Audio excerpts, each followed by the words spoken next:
Au nom du Père et du Fils et du Saint-Esprit, aujourd'hui dimanche, nous méditons l'évangile de Jésus-Christ selon saint Matthieu. En ce temps-là, voyant les foules, Jésus fut saisi de compassion envers elles parce qu'elles étaient désemparées et abattues comme des brebis sans berger.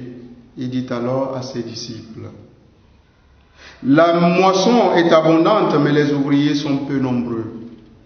Priez donc le maître de la moisson d'envoyer des ouvriers pour sa moisson. Alors, Jésus appela ses 12 disciples et leur donna le pouvoir d'expulser les esprits impurs et de guérir toute maladie et toute infirmité. Voici les noms des 12 apôtres. Le premier, Simon, nommé Pierre, André son frère, Jacques, fils de Zébédée, et Jean son frère, Philippe et Barthélemy, Thomas et Matthieu, le publicain, Jacques, fils d'Alphée, et Thaddée, Simon le zélote, et Judas Iscariote, celui-là même qui le livra. Ces 12, Jésus les envoya en mission avec les instructions suivantes. Ne prenez pas le chemin qui mène vers les nations païennes, et n'entrez dans aucune ville des Samaritains. Allez plutôt vers les brebis perdues de la maison d'Israël. Sur votre route, proclamez que le royaume des cieux est tout proche. Guérissez les malades et ressuscitez les morts, purifiez les lépreux, expulsez les démons. Vous avez reçu gratuitement, donnez gratuitement. Acclamons la parole de Dieu. Louange à toi, Seigneur Jésus. Viens, Seigneur Esprit Saint, toi qui nous envoies communiquer ta parole aux nations. Donne-nous d'être des hommes de compassion.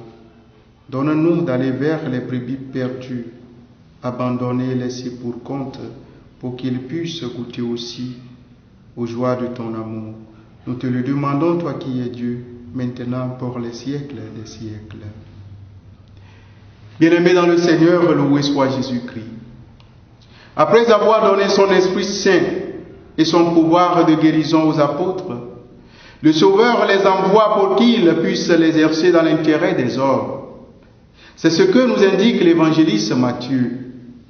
Voyez comme Jésus choisit bien le moment pour leur donner cette mission. Il les envoie, après qu'ils l'ont vu ressusciter un mort, commander à la mer et fait d'autres prodiges semblables, et après qu'il leur a donné par ses paroles et par ses œuvres des preuves suffisantes de sa divinité. Le Maître doit toujours donner l'exemple. Et c'est ce qu'a fait Jésus. En les envoyant, il leur enseigne où ils devaient aller, ce qu'ils doivent dire et ce qu'ils doivent faire. Et d'abord, où doivent-ils aller? Il leur donne les instructions suivantes. Vous n'irez point vers les gentils et vous n'entrerez pas dans les villes des Samaritains, mais allez plutôt aux brebis perdues de la maison d'Israël. Ce commandement, frères et sœurs, n'est pas contraire à celui qui leur donna plus tard. Allez enseigner toutes les nations.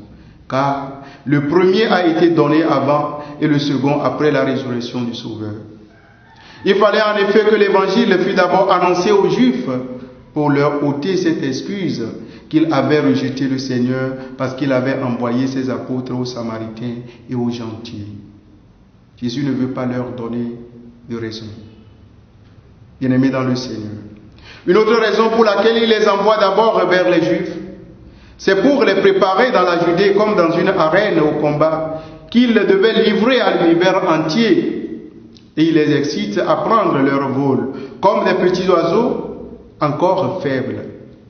Ou bien il voulut d'abord être annoncé aux Juifs seuls, et puis ensuite aux gentils, de manière que la prédication du Rédempteur, repoussée par les siens, s'adressa ensuite aux gentils comme à des étrangers. Le Sauveur ne veut pas leur donner à penser qu'il nourrissait contre eux de la haine, parce qu'il l'accablait d'outrage et l'appelait possédé du démon. Il s'applique donc à les rendre meilleurs et il détourne ses disciples de toute autre occupation pour les leur envoyer comme des médecins et comme des docteurs. Il ne se contente pas de leur défendre, de prêcher à d'autres qu'aux Juifs.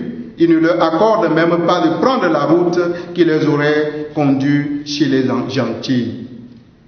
Et parce que les Samaritains étaient les ennemis des Juifs, bien qu'ils fussent plus faciles à convertir à la foi, il ne permet pas à ses disciples de leur annoncer l'évangile avant de l'avoir prêché aux Juifs.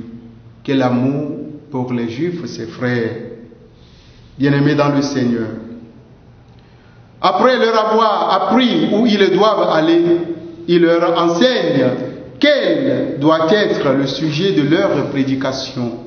Il s'agit de l'annonce du royaume.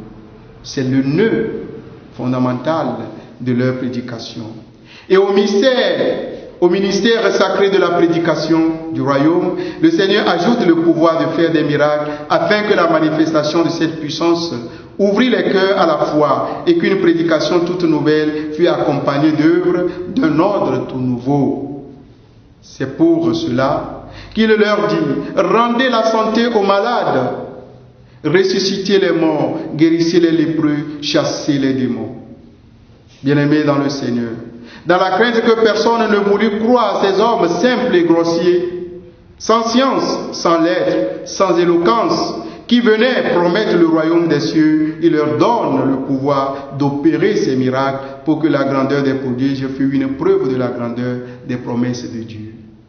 Bien-aimés dans le Seigneur, le Seigneur nous envoie tous à aller prêcher la bonne nouvelle du salut à nos frères.